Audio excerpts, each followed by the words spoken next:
Now let's C small intestine, जो कि होता है 7.5 मीटर्स लॉन्ग, और ये हाईली कॉइल्ड होता है, मतलब कि एक दूसरे में उलझा हुआ होता है, इसलिए इसको कॉइल्ड बोला है।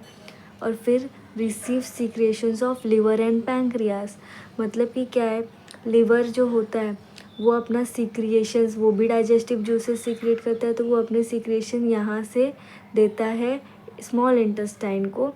और ये रहा पैंक्रियास, जो कि अपना सीक्रेशन यहाँ से पास करता है स्मॉल इंटेस्टाइन में। ये स्मॉल इंटेस्टाइन है पिंक कलर का, और यहाँ से ये लिवर ने अपना सीक्रेशंस भेजा, और यहाँ से पैंक्रियाज ने अपना सीक्रेशन भेजा स्मॉल इंटेस्टाइन में। तो इस तरीके से ये दोनों के सीक्रेशंस को रिसीव करता है। अब लिवर क्या है, रेडिश ब्राउन ग्लैंड। लिवर का कलर कैसा होता है, रेडिश ब्राउन कलर का होता है। तो ये कहाँ पे सिचुएटेड है, ये अपर पार्ट में होता है, राइट साइड में, ठीक है। और फिर ये लार्जेस्ट ग्लैंड है, secretes bile juice, stores in gall bladder, important role in, मतलब बाइल जूस का जो रोल होता है वो क्या होता है, role in digestion of fats.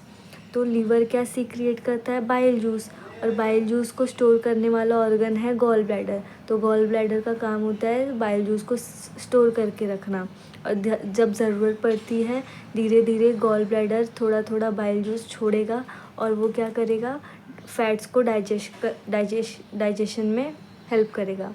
Fat के डाइजेशन में पूरा किसका रोल आता है, बाइल जूस का।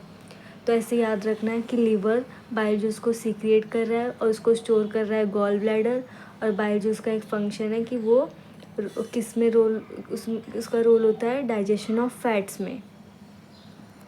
अब पैंक्रियास क्या है, क्रीम कलर का ग्लैंड है। तो पैंक्रियास का कलर कैसा है, क्रीम कलर। लिवर का कैसा कलर था, रेडिश ब्राउन।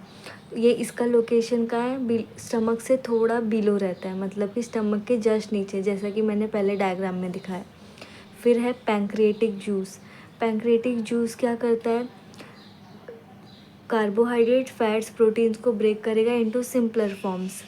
तो जो पार्टली डाइजेस्टेड फूड होता है, यानी कि जो हाफ डाइजेस्टेड फूड होता है, वो जाता है स्मॉल इंटेस्टाइन के पास। वहाँ पे इंटेस्टिनल जूस होते हैं जो उसको पूरा कम्प्लीटली डाइजेस्ट करते हैं। तो क्या हुआ, स्मॉल इंटेस्टाइन में कैसा फूड गया, हाफ डाइजेस्टेड फूड गया, और वहाँ पे इंटेस्टिनल जूस की वजह से वो पूरा कम्प्लीटली डाइजेस्ट हो गया। अब तो कार्बोहाइड्रेट्स फर्दर किस में ब्रेक डाउन होगा, शुगर में, ठीक है। तो उससे क्या होता है, शुगर कौन से फॉर्म में होता है, ग्लूकोज फॉर्म में। फैट से ब्रेक डाउन हो जाता है, फैट, ये सब एक कॉम्प्लेक्स मॉलिक्यूल्स है, और ये सब सिंपल फॉर्म्स है।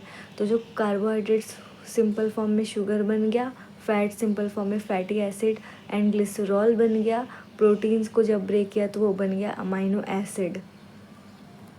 Absorption in small intestine.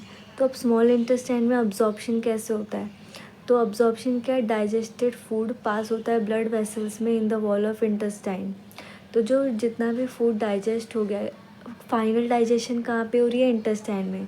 Partly digest food आया स्मॉल इंटेस्टाइन में, फिर वहाँ पे जूसेस जो थे उसने उसको क्या कर दिया, कम्प्लीटली डाइजेस्ट कर दिया।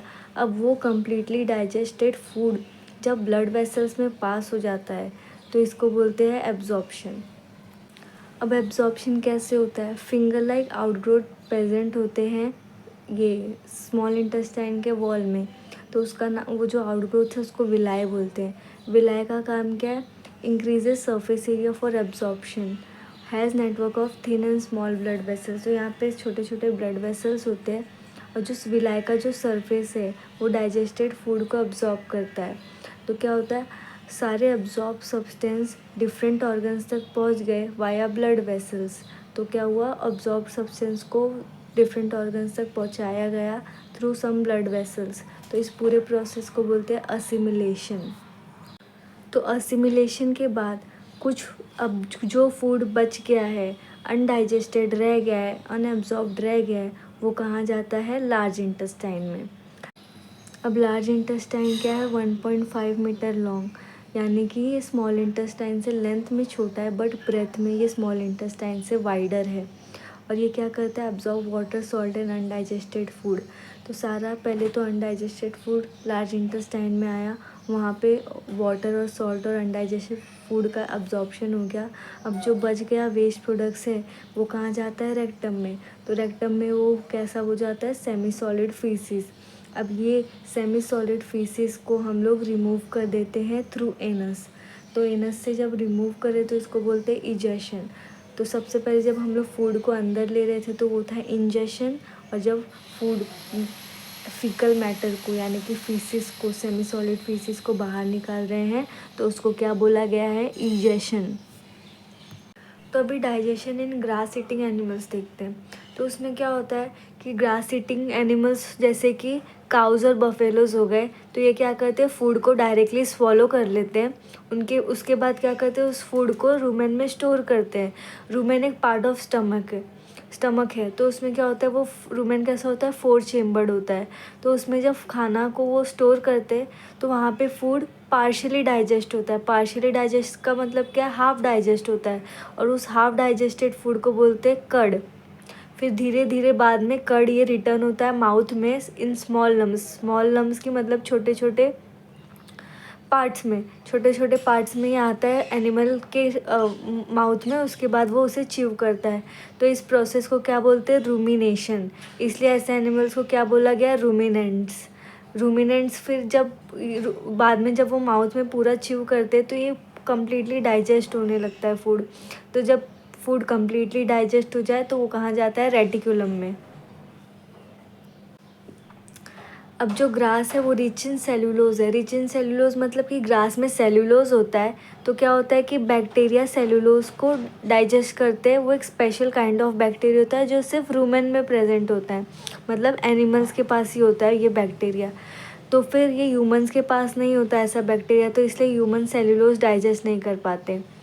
तो एक स्पेशल काइंड ऑफ बैक्टीरिया जो रूमेन में प्रेजेंट होगा रूमिनेंट्स के, तो उसमें वो क्या करेगा, सेल्यूलोज को डाइजेस्ट कर पाएगा। तो जैसे कि रूमिनेंट्स के पास रूमेन है, तो वैसे हॉर्सेस और रैबिट्स के पास सीकम होता है जो कि एक सैक लाइक स्ट्रक्चर है। तो ये ईसोफेगस और स्मॉल इंटेस्टाइन के बीच में प्रेजेंट होता है। जैसे कि ह्यूमंस के ईसोफेगस और स्मॉल इंटेस्टाइन के बीच में स्टमक है जो कि एक सैक लाइक स्ट्रक्चर है, तो उसी तरीके से कुछ सीकम प्रेजेंट होता है जो कि सैक लाइक स्ट्रक्चर होता है, हॉर्सेस और रैबिट में प्रेजेंट होगा। Feeding and digestion in amoeba. तो क्या है, अमीबा एक सिंगल सेल्ड होता है, मतलब कि यूनिसेल्यूलर है। इसके पास होता है सूडोपोडिया जो कि फिंगर लाइक प्रोजेक्शन है। तो इसकी वजह से वो मूव कर पाता है और फूड कैप्चर करता है। तो सूडोपोडिया मतलब कि सूडो का मतलब होता है फॉल्स, पोडिया मतलब फीड। तो इसलिए इसकी वजह से वो खाना कैप्चर करता है, मूव करता है। तो अमीबा अब खाना कैसे फूड इनटेक करता है, तो जब अमीबा के आसपास खाना आता है तो वो उसे सेंस कर लेता है। फिर वो अपने सूडोपोडिया यानी कि फॉल्स फीड को थोड़ा पुश कर करके उस फूड को घेर लेता है और एक बाउंड्री बना लेता है। फिर बाद में वो उसे एंगल्फ करता है। एंगल्फ करना यानी कि गल्प करना। फिर वो फूड जो आया हुआ है वो कहाँ पे ट्रैप हो जाता है, फूड वैक्यूल में। तो वो खाना फूड वैक्यूल में चला जाएगा। उसके बाद वहाँ पे डाइजेस्टिव जूसेस रिलीज़ होते हैं। तो वो डाइजेस्टिव जूसेस क्या करते हैं, कॉम्प्लेक्स फूड जो आया है वो उसे कन्वर्ट कर देगा सिंपल फॉर्म में। अब सिंपल फूड क्या होगा, एब्जॉर्ब हो जाएगा। तो एब्जॉर्ब होने के बाद ये फूड ये एब्जॉर्ब फूड जो है वो किस काम आता है, ग्रोथ के काम आएगा, मेंटेनेंस के लिए और मल्टीप्लिकेशन। तो अमीबा कैसे मल्टीप्लाई करता है, थ्रू बाइनरी फिजन। और उसके बाद जो अनडाइजेस्टेड फूड होता है वो वैक्यूल के थ्रू ही बाहर निकल जाएगा। अब जो nutrition in amoeba occurs through a process called phagocytosis. तो उसमें क्या होता है, ये जो अमीबा अपने सूडोपोडिया के थ्रू उसे कैप्चर कर रहा था, उसे एंगल्फ कर रहा था, तो इस प्रोसेस को बोलते फैगोसाइटोसिस।